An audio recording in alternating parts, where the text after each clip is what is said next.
Pour être fort dans le Seigneur, capable de combattre dans la guerre spirituelle décrite dans le chapitre 6 des Éphésiens, il faut que nous soyons d'abord dans le Seigneur, en sa mort.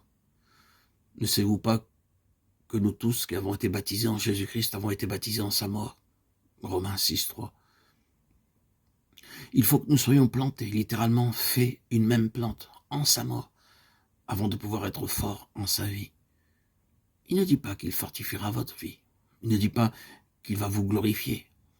Vous devez être planté, enraciné, enseveli avec lui en sa mort, de façon à ce que rien ne puisse vous en arracher, à ce que toutes les forces de l'enfer ne puissent vous arracher de cet enracinement en sa mort, de sorte que vous soyez tellement unis à lui en esprit, que vous soyez forts en sa vie.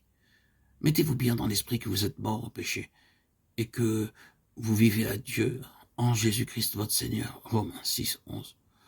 Soyez donc fortifiés en sa vie, en celui qui est ressuscité. Telle est la position qu'il faut pour votre esprit, non pour votre âme, non pour votre corps. Celui qui est uni au Seigneur est un même esprit avec lui. 1 Corinthiens 6, 17.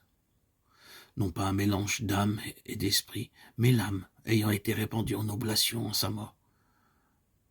Quand nous avons été plantés en cette mort, l'esprit est libéré et uni à lui qui est le conquérant et le vainqueur, assis au-dessus de toute principauté et de toute puissance dans les lieux célestes. Et par sa force toute puissante.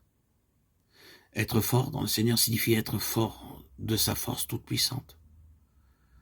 Selon le premier chapitre des Éphésiens, sa force toute puissante est cette même vertu toute puissante qu'il a déployée en Christ, quand il l'a ressuscité des morts, et qu'il l'a fait asseoir à sa droite. Éphésiens 1, 19, 20.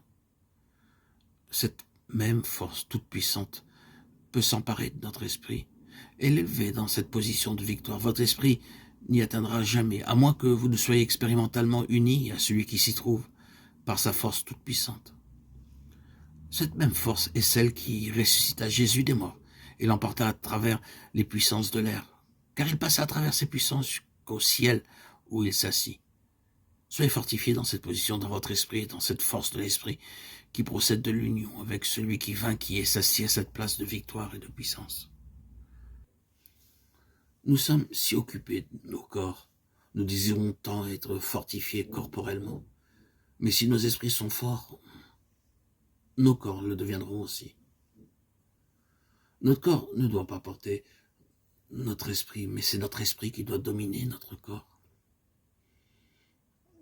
Pour qu'il en soit ainsi, il faut que l'esprit soit fortifié par cette force toute puissante, en donnant à l'esprit une nourriture spirituelle, la parole de Dieu.